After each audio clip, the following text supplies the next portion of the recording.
Welcome to the Tim Booker channel, where wisdom is shared. Wishing you a pleasant listening experience. Today, the book I'm going to talk about is Power Play by American tech journalist Tim Higgins. This book is over 400 pages long, with a whopping 260,000 words. What's the Power Play all about, you ask?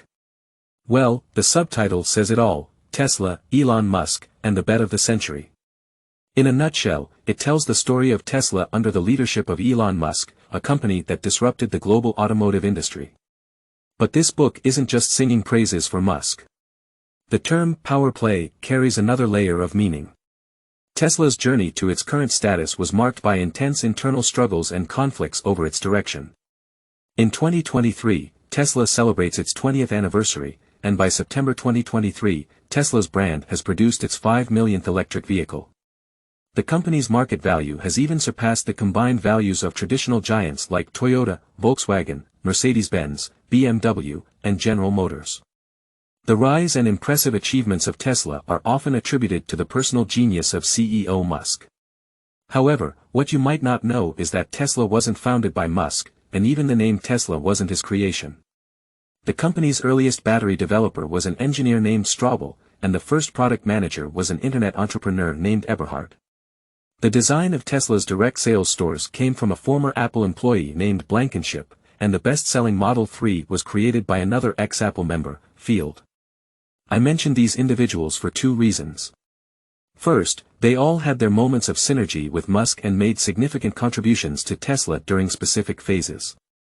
Second, when they departed from Tesla, they had heated conflicts with Musk, sometimes even leading to legal disputes that affected the company's stock price. Without Musk's financial investment, personal passion, and keen vision, Tesla would not have reached its current scale. Still, the question remains, could the company have succeeded with Musk alone? This book answers that question. The author, Higgins, a veteran journalist covering technology and the automotive industry for the American Wall Street Journal, spent 7 years interviewing dozens of early core Tesla employees. The history of Tesla that they narrate goes beyond the legend of Musk's domineering presidency, shedding light on the process of those early partners striving to tame Musk.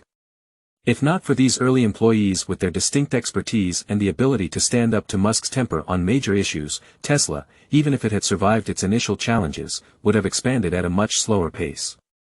Interestingly, while Musk himself was interviewed by Higgins, he had quite a negative assessment of the book. He claimed that most of what Higgins wrote was nonsense. Higgins responded publicly, stating that Musk always wanted everyone to believe in a myth, that Tesla cars were created solely by his inspiration while lying on the factory floor. The reality, according to Higgins, is quite different. From a good idea to a successful publicly traded company, there's a long and winding road. The determination and vision of the captain are undoubtedly important, but collaborators and implementers play equally indispensable roles. Success only advances when everyone works towards creating a great product, explores and innovates, and is willing to engage in constructive debate. This principle is applicable to our daily lives as well. In the following sections, I will break down the main content of this book into 3 parts. First, we'll explore the significant contributions of the core founders during Tesla's early days. Then, in the second part, we'll examine the right decisions and troubles caused by Musk in Tesla's development. Finally, in the third part, I'll summarize the new changes that Tesla has brought to the automotive industry and discuss who deserves credit for them. Before I begin discussing the content of this book, let me ask you a question. The first practical electric car was born as early as the 1880s, alongside gasoline cars. So why, in the following century, were gasoline cars the dominant force in the automotive market rather than electric vehicles? The reason lies in the batteries. The first generation of electric cars used lead-acid batteries, which were inexpensive but had low energy density, long charging times, and a short lifespan. To compete with stable and durable gasoline cars, lead-acid battery vehicles were clearly insufficient. However, in the 1990s, the lithium-ion battery was created. Originally designed for music players and laptops, these batteries had high energy density, fast charging, and a much longer lifespan than lead-acid batteries. With this new battery technology in mind, a man named Straubel, a battery expert who graduated from Stanford University and had a passion for racing from his student days, saw an opportunity. Straubel had previously modified several gasoline sports cars into low-noise electric versions, gaining valuable experience. In 2003, he came up with the idea of developing a concept car powered entirely by lithium-ion batteries, intending to drive it across the United States to garner attention for electric cars in this niche field. However, Straubel lacked the funds to initiate his project and needed a benefactor to cover the costs. This benefactor turned out to be Elon Musk, who was 32 years old at the time. In 2003, Musk had just sold his shares in his first company, PayPal, and had become a billionaire. However, he was primarily focused on his dreams of space exploration and had no interest in the automotive industry. Musk provided Straubel with $10,000 to continue his work on lithium-ion batteries, with the possibility of Musk incubating a battery company rather than an automotive brand. Fortuitously, Straubel did not discontinue his business of modifying sports cars. He soon received a new order worth $250,000 from a man named Martin Eberhard. Eberhard's background was quite similar to Musk's. He was an internet entrepreneur from the 1990s who had made a small fortune. What led Eberhard to Straubel was a humorous twist of fate. In 2003, Eberhard got divorced and, after settling most of his assets with his ex-wife, was left with just a few $100,000. Like many of the Silicon Valley nouveau riche at the time, he decided to splurge, planning to buy a convertible sports car. However, Eberhard was extremely selective about his car choice. It had to be high-performance, quiet, and reasonably priced.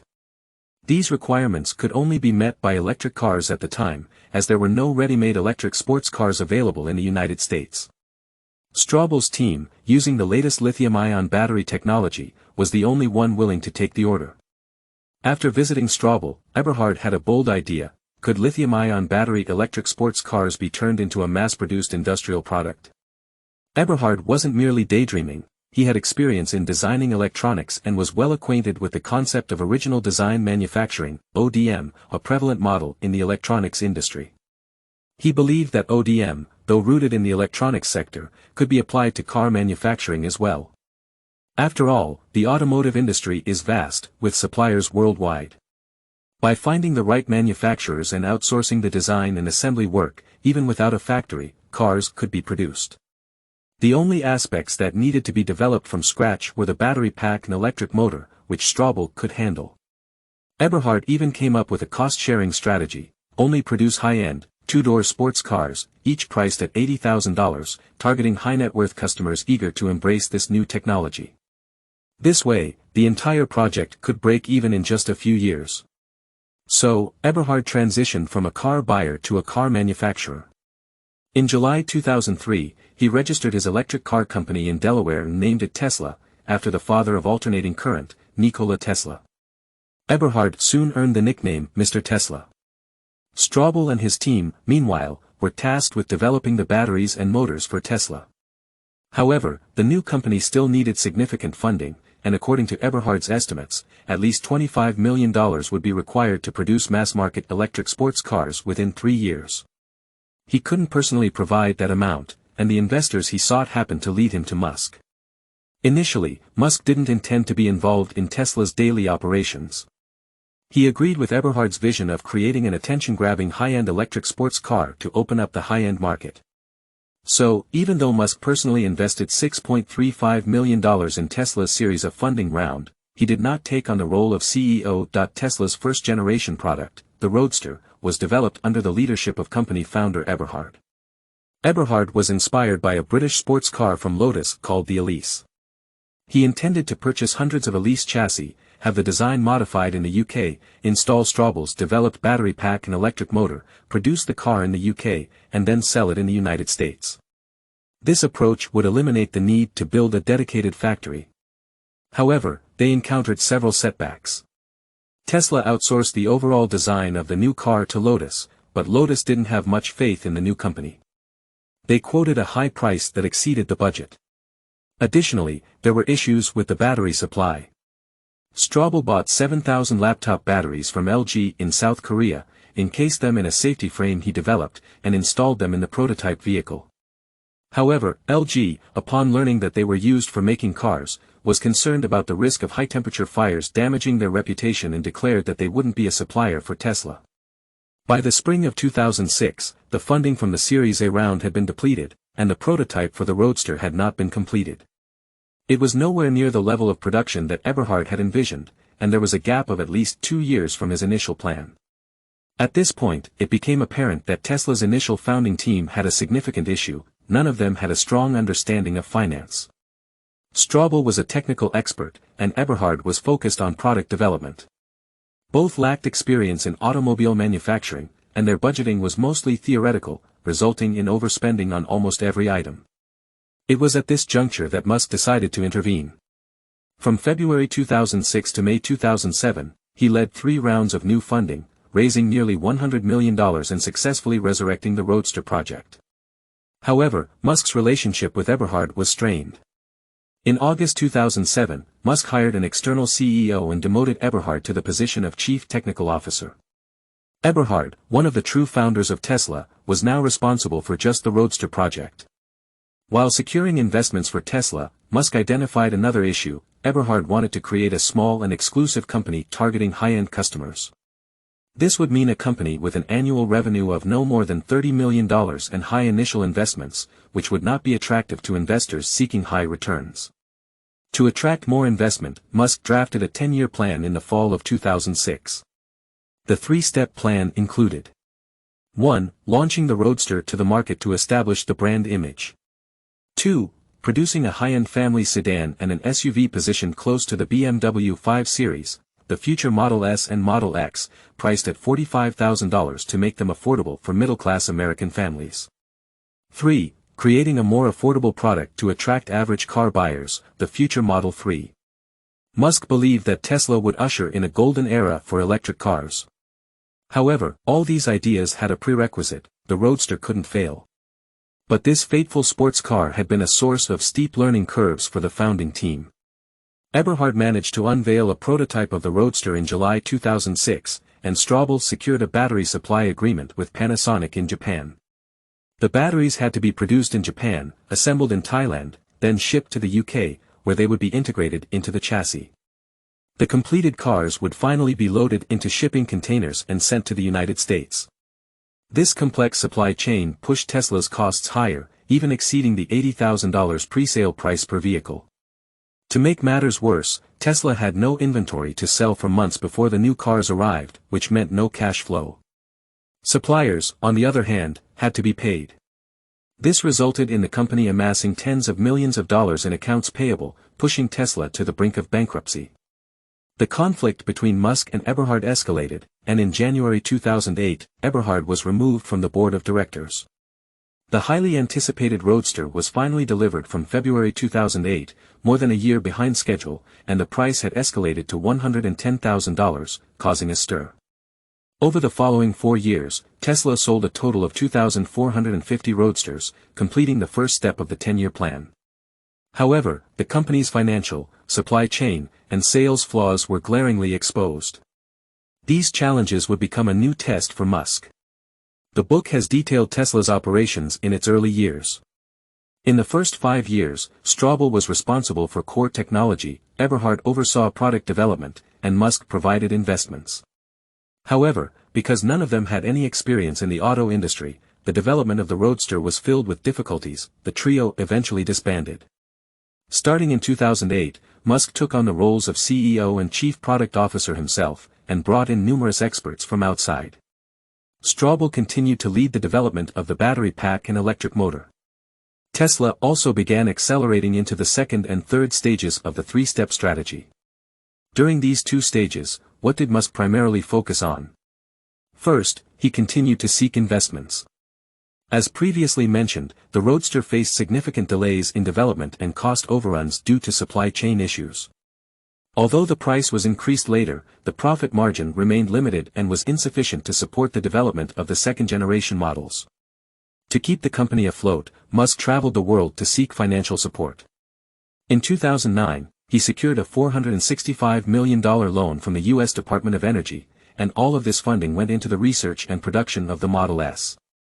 In the same year, Straubel sold a 10% stake to German automaker Daimler, raising $50 million. These two investment rounds, in addition to the $187 million raised in the first 5 years, essentially constituted all of Tesla's external funding prior to its initial public offering, IPO.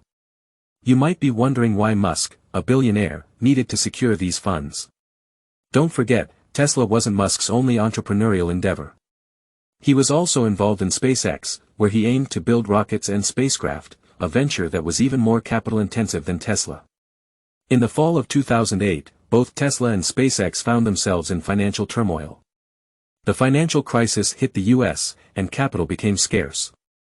Venture capital firms were contemplating abandoning Tesla or selling off its research and development department to traditional automakers for some quick cash. At this critical time, Musk personally raised $20 million from his equally cash-strapped SpaceX to save the companies. Out of the $187 million raised by Tesla in its first 5 years, Musk himself contributed $70 million. This was essentially the limit of his own cash flow. Musk later reflected that 2008 was one of the darkest years of his life. At one point, Tesla's cash reserves were only sufficient to cover 3 weeks' worth of payroll. Even his personal living expenses were sponsored by friends. However, Musk's unconventional personality also created challenges for Tesla's fundraising. In 2009, as Tesla prepared for its IPO, Musk initiated a high-profile divorce, publicly claiming to be nearly bankrupt to reduce the amount he would have to pay his ex-wife. This news had a significant impact on Tesla's valuation. During the IPO roadshow, Musk often exited under various pretexts. He even scolded a representative from Goldman Sachs, saying, "I don't have time for this crap. I have a rocket to launch." When Tesla officially went public in 2010, its second-generation Model S hadn't even been produced yet. It relied heavily on storytelling to attract capital.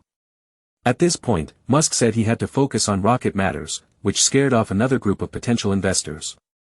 However, Musk did listen to advice when it made sense. The second major decision was to build its factory, and this idea came from his old partner, Straubel. Straubel believed that the overspending and delayed development of the Roadster were due to Tesla's weak control over the supply chain. Tesla's suppliers were scattered around the world, leading to long delivery times and pricing discrepancies. To resolve this issue, Straubel believed it was necessary to build their factories, especially for the battery pack and electric motor. These factories would only produce the components Tesla needed and would be located in the United States for precise control of the production process. The famous concept of Tesla's gigafactories was born this way. Musk took it a step further based on Straubel's suggestion. In 2010, he purchased an old Toyota plant in California. He subsequently announced that it would be used not only to manufacture battery packs but also to house a fully automated assembly line to reduce production costs. Musk bragged that when this California plant was operational, it would produce 5,000 new cars per week.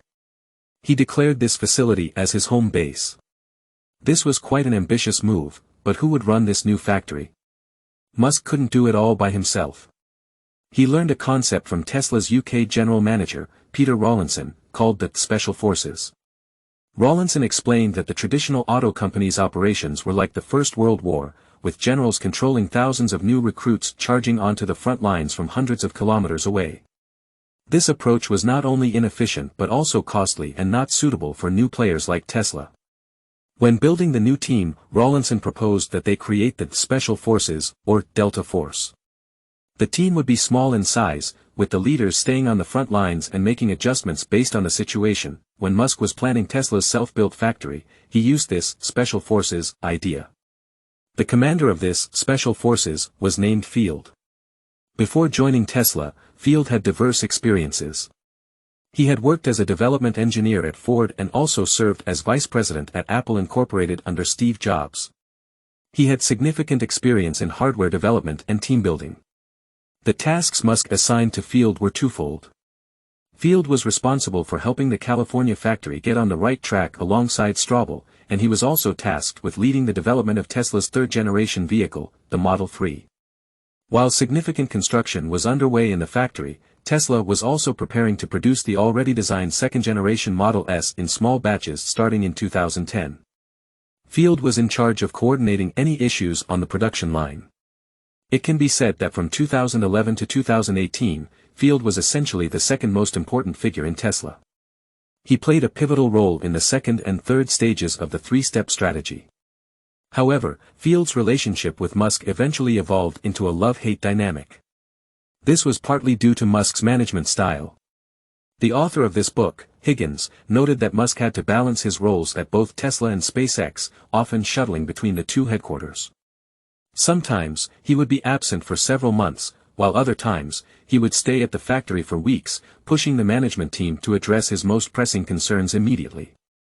This management style was more friendly toward the technical department but proved to be quite taxing on Field. For instance, in 2016, a situation occurred where Tesla had ordered a fully automated assembly line and industrial robots. However, Musk personally selected a new space for the production line that was too small, preventing the equipment from being laid out correctly. As a result, the production speed decreased. Musk heard this news and immediately stormed into the factory, berating whoever he found responsible and even fired a few engineers on the spot. He refused to admit that he had made a mistake. It was only when Field stepped in and saved the day by increasing the temporary manual assembly line to stabilize production capacity that Musk relinquished Field's control over the factory. By the summer of 2018, Field was finally let go by Musk. Between 2016 and 2018, over 50 vice presidents and top executives had left Tesla. This story of initially eagerly seeking talent and then publicly tearing relationships apart played out multiple times in Tesla's 20-year history. Aside from the previously mentioned departures of Eberhard and Field, the head of sales, George Blankenship, also experienced a similar fate. Blankenship was a retail expert who had previously helped Steve Jobs establish Apple Incorporated's globally renowned retail store system. Musk wanted to bypass traditional car dealerships and sell Tesla cars directly through the internet and retail stores, so he entrusted Blankenship with this responsibility. In 2010, Blankenship was hired, and in less than 3 years, he opened over 50 retail stores in the United States, which helped Tesla achieve a quarterly profit for the first time and led to a 200% increase in the company's stock price. However, Musk felt that Blankenship had too much power and that it was affecting his control over the company. As a result, Blankenship was pushed into early retirement. What's interesting is that during Tesla's early days, Musk favored elements from Apple Incorporated, even hiring many former Apple employees. However, in 2014, when Apple itself began planning to enter the car manufacturing industry and started poaching employees from Tesla, Musk made derogatory comments, suggesting that Apple had only taken the trash from the Tesla team. Higgins also wrote about an interesting incident that occurred in 2015. Apple CEO Tim Cook called Musk and inquired about the possibility of acquiring Tesla. Musk replied that he would agree to the acquisition only if he were made CEO of Apple. Cook responded by saying that after the acquisition, Musk would indeed remain the CEO of Tesla. However, Musk insisted, "No, I want to be the CEO of Apple." Cook reportedly responded with a profanity and hung up the phone. This episode highlights Musk's reluctance to work under someone else, even at a company like Apple. Alright, here's the translation of the text you provided. Now, the Extreme Pressure book has documented the significant decisions made by Musk in Tesla's financing, building the factory, and hiring. These decisions demonstrate remarkable foresight. However, due to Musk's obsessive personality, there were numerous issues in the execution phase. As a result, Tesla's procrastination problem became increasingly severe. The launch of its first-generation product, the Roadster, was delayed by a year and a half compared to the initial plan, leading to a 2-year delay in the company's IPO.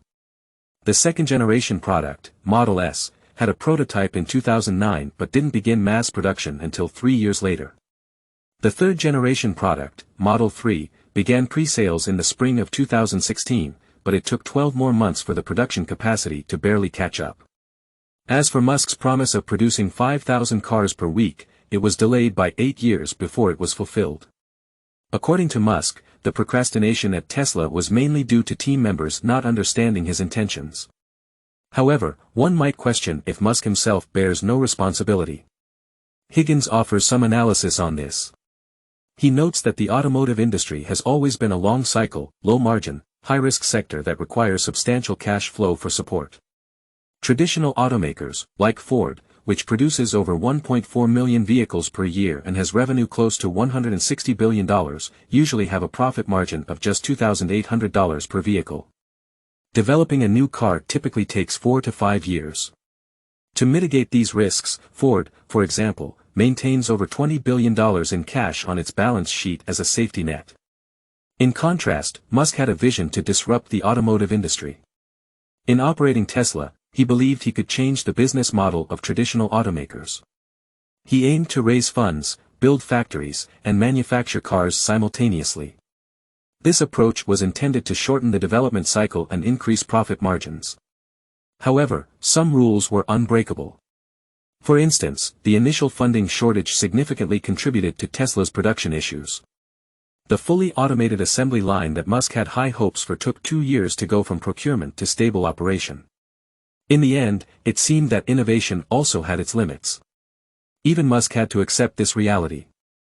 Nevertheless, Tesla brought a series of disruptive innovations to the automotive market. First and foremost, it had a unique product philosophy. Tesla's first CEO, Eberhard, believed that the company's first product had to be a high-end electric sports car. These customers, typically interested in new technology, saw themselves not only as consumers but also as testers and experiential users of new technology. This allowed Tesla some leeway, even if its early models were not perfect. Once users had a good experience, they became unofficial brand ambassadors. Musk took this idea further, not only upgrading software, charging networks, and service to affordable models but also actively promoting Tesla's efforts in cutting-edge areas such as battery technology and autonomous driving. This approach transformed how users and investors perceived Tesla. It was no longer just a car company but a high-tech company like Apple and Google. Higgins suggests that if Tesla were evaluated using traditional automaker valuation methods, its market value would likely shrink by 90%. Additionally, Tesla's efforts to expand into overseas markets were noteworthy. Traditional automakers started expanding abroad in the 1990s, primarily to reduce labor costs, and they took cautious steps. However, Tesla, following the success of its California Gigafactory, rapidly replicated the model in other regions. It established similar facilities in Texas, Germany, Poland, and Shanghai. The Shanghai Gigafactory, for instance, was completed in 2019, and by 2023, its production capacity had reached 750,000 units, primarily serving the Chinese market. The three no's strategy that Musk adopted over a decade ago finally bore fruit. From its hasty start in 2003 to a successful IPO in 2010, and now to becoming a global leader in the electric vehicle industry, Tesla can be regarded as one of the most successful tech companies of the early 21st century. Such accomplishments are inseparable from Musk's enthusiasm, vision, and action. But it's not just Musk alone. He needed Eberhard's business insight, Straubel's technical expertise, Field's coordination skills, and Robinson's organizational talents. The collective efforts of all these individuals have created Tesla's business legend and transformed the global automotive market. Regular people can find valuable lessons in Tesla's business story. Musk and his team prioritized product quality from the beginning. They aimed to create the most unique electric cars using the latest technology and were willing to engage in debates and conflicts to achieve this. This focus on product quality is something that we can learn from in our daily work, particularly in entrepreneurship. Furthermore, even someone as visionary as Musk, in every stage of Tesla's development, relied on the expertise of professionals. This open-minded approach to learning from others is something that we can actively cultivate. This is the main content of the book, Extreme Pressure, by Higgins. Congratulations on listening to another book. Thank you for your support and attention. Please subscribe to the Tim Booker channel, like, and share it with your family and friends. Wisdom is worth sharing for a better future. Thank you and goodbye.